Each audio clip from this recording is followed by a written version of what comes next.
দর্শক, আমি এই মুহূর্তে অবস্থান করছি কুড়িগ্রামের ফুলবাড়ি উপজেলার নাওডাঙ্গা ইউনিয়নের চর গোরখমণ্ডল দ্বীপচর। আমি যে দ্বীপচরে এসেছি এটি কিন্তু মূলত একদম দুর্বিষহ যে যাতায়াত, এই দ্বীপচর আসতে সেটি কিন্তু আমি আজকে উপভোগ করেছি। আর এই দ্বীপচর আসতে আমি একাধিক ভুট্টা চাষির সঙ্গে কথা বলেছি।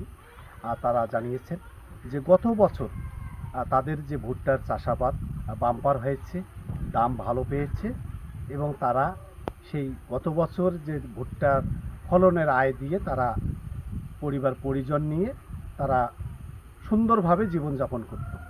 তবে এবারের যে এই বছর ভুট্টা চাষিদের জীবন জীবিকা এবং দুশ্চিন্তা সব কিছুই উলটপালট হয়েছে। কারণ একদিকে বৈরী আবহাওয়া, আজ টানা 1-1.5 মাস থেকেই কখনো রোদ কখনো বৃষ্টি, ভুট্টা চাষিদের দুর্ভোগ, ধান চাষিদের দুর্ভোগ, বিশেষ করে চরাঞ্চলের চাষিদের দুর্ভোগ আরও তুঙ্গে। এই একদিকে যেমন দুর্ভোগ, অন্যদিকে আবার ভুট্টার দাম না পেয়ে তারা অনেকটা লোকসানের সংখ্যায় দুশ্চিন্তায় পার করছে।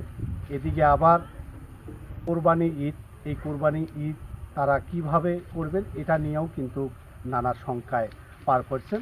আমি এখানকার বেশ কিছু ভুট্টা চাষির সঙ্গে কথা বলেছি। তারা এবছর কোনো কোরবানি দিতে পারবেন না তেমনটিই জানিয়েছে। বিশেষ করে অধিকাংশ চরাঞ্চলের কৃষক তারা কিন্তু তাদের যে নিজ ইচ্ছায় যে কোরবানি সেগুলো দিতে পারবেন না বলে জানিয়েছে। তো আমরা এখন সেই সব কৃষকের কথাগুলো শুনব। এখন মনে করেন যে আমাদের যে বর্তমান যে অবস্থা, ঈদের আগে এখন ভুট্টা তো তেমন বাইরের কোনো পাইকার আসতেছে না, আমরা ভুট্টা বিক্রি করতে পারতেছি না। তো ওরা যদি আমরা বাইরের পাইকার ছাড়া যদি আমরা ভুট্টা বিক্রি করি, বাকি থাকে টাকা পাইতেছি না। আর বাইরের যদি কোনো লোক আসতো ভুট্টা, কিন্তু আমরা নগদ টাকাটা পাইতাম, ঈদের কেনাকাটাটা আমাদের সুস্থ স্বাভাবিকভাবে হয়ে যেত। এখন আমাদের দেখা যাইতেছে যে এর কাছে টাকা ঋণ করা লাগে, ওর কাছে টাকা ঋণ করে নিয়ে আমাদের ঈদের কেনাকাটা করা লাগে। খরচ বেশি, কিন্তু খরচটা উঠতেছে না, খরচ অনুযায়ী দাম পাচ্ছি না। ঈদের আগে তো দাম নাই বললেই চলে। আমাদের তো পরিবার নিয়ে অসম্ভব খরচা,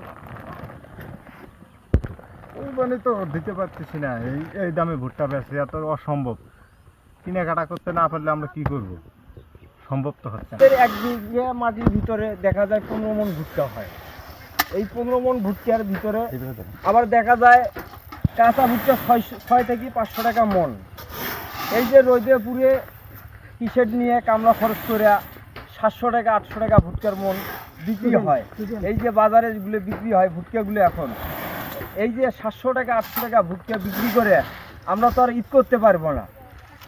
আমরা ঈদ করবো কি, আমাদের বৌসা খাবে কি, আর এই কামলাকে দেবো কি, কিষানকে দেবো কি, আমাদের পেটে কি দেবো? আমাদের এই যে নদী দিয়ে পার করে নেয় নাকি, আবার ওপার থেকে আবার গাড়ি পার করে নেয় নাকবো, এপার থেকে যখন লেবার দিয়ে পার করতেছি, তাহলে আমাদের লাভ হবো কেমনি?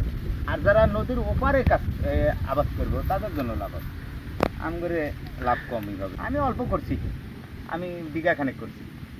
এবার খরচ তো ওপারে চাইতে এবার সব সময় বেশি। ওপারে যদি মনে করেন 1 বিঘায় 5,000 হয়, এপারে হবো মনে করেন নিম্নে 7,000, হ্যাঁ, বা 10,000। সাইকেলে চেন চলো, লাভ কি? কাঁচা কত বলে? হ্যাঁ, কত দাম বলে? 750, 750 টাকা।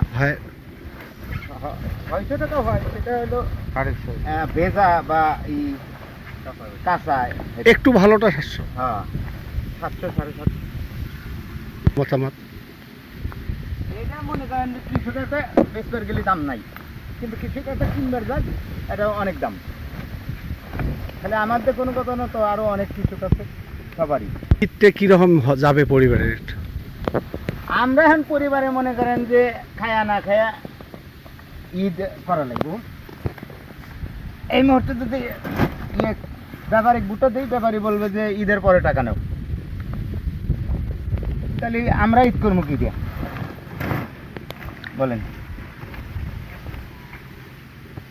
দেখবো যে ওই বেটা ভুট্টা আবাদ করছে, কত ভুট্টা পাইছে, 30 মন পাইছে, 40 মন পাইছে কইব, কিন্তু বেচবার তো আমার দাম নাই।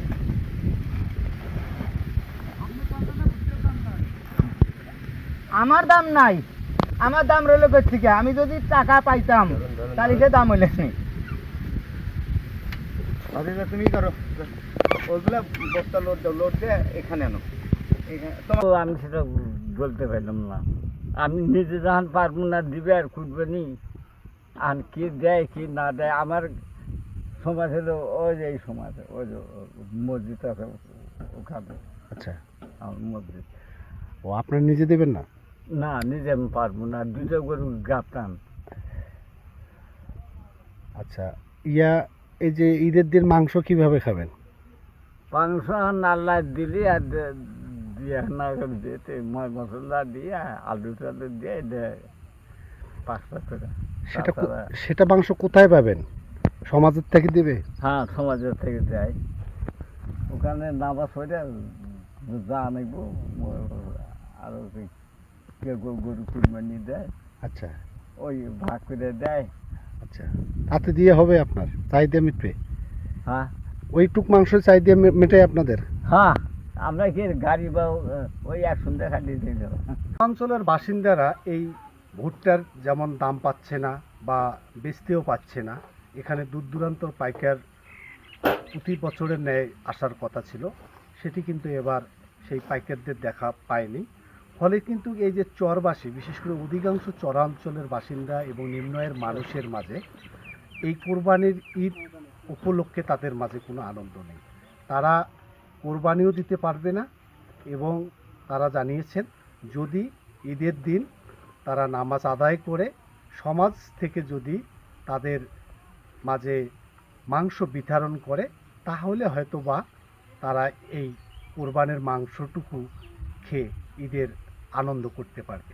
তাদের এবারের যে কষ্টের কথাগুলো, তো আসলে আমি এখানকার চাষির সঙ্গে কথা বলেছি যে কাঁচা ভুট্টা 600 থেকে 700 টাকা এবং শুকনো ভুট্টা 850 থেকে 900 টাকা দরে কিন্তু তারা বিক্রি করছেন। এবং এই যে গত 7-8 দিন থেকে তারা বিভিন্ন পাইকারদের কাছে ধর্ণা দিচ্ছেন, তারা কিন্তু সেই ভুট্টা বেচাতে পারছেন না। সব মিলে তারা এই এবারের ঈদে মানে তাদের পরিবারের আনন্দ নেই বললেই কিন্তু চলে। তো আমি এই ফুলবাড়ি উপজেলার চরাঞ্চল সহ পুরো উপজেলার এই ভুট্টা চাষের বিষয়ে উপজেলা কৃষি কর্মকর্তা নেলুফা ইয়াসমিনের সঙ্গে কথা হয়েছে। তিনি জানিয়েছেন যে এই উপজেলায় 2265 হেক্টর জমিতে কৃষকরা ভুট্টা চাষাবাদ করেছে। তবে তিনি জানিয়েছেন যে বর্তমানে দাম একটু কম থাকলেও হয়তোবা কিছুদিনের মধ্যে কৃষকরা দাম পেতে পারে, তাতে কৃষকরা লোকসানের হাত থেকে কিন্তু রক্ষা পেতে পারে বলে তিনি জানিয়েছেন। তো দর্শক, এই ছিল চর গৌরব মণ্ডলের দ্বীপচর থেকে এই ভুট্টা এবং আসন্ন ঈদের যে কৃষকদের খবরাখবরের সর্বশেষ।